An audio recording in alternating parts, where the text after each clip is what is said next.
Social media पर खाली जातिवादी पोस्ट करता रे हो। सोशल मीडिया पर खाली जातिवादी पोस्ट करता रे हो। घरवा में मोए पटी दरवन से केस बबुआ लड़ता रे हो। घरवा में अपने पटी दरवा से केस बबुआ लड़ता रे हो। सोशल मीडिया पर खाली जातिवादी पोस्ट करता रे हो। सोशल मीडिया पर खाली जातिवादी पोस्ट करता रे हो।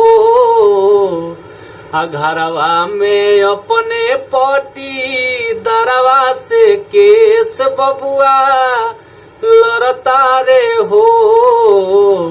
घरवा में अपने पटी दरवा से केस बबुआ लड़ता रे हो। अपना जाति के बनल बारे ठेकेदार हो।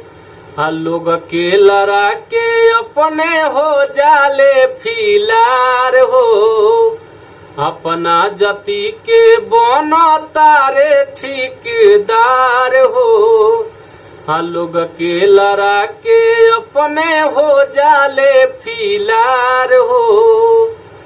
हर नया नया लोई कन में जहर जातिवाद वाला भरता रे हो। कि नया नया लोई कन में जहर जातिवाद वाला भरता रे हो।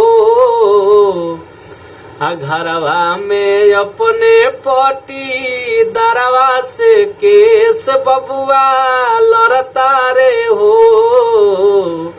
घरवा में अपने पटी दरवन से केस बबुआ लड़ता रे हो।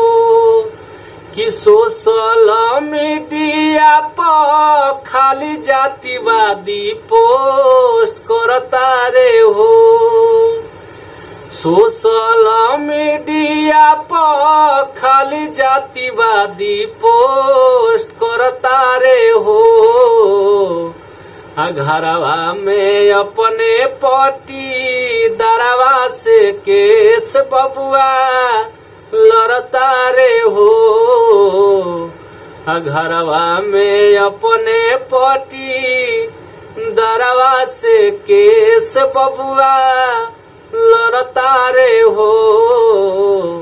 घरवा में अपने पटी दरवा से केस बबुआ लड़ता रे हो।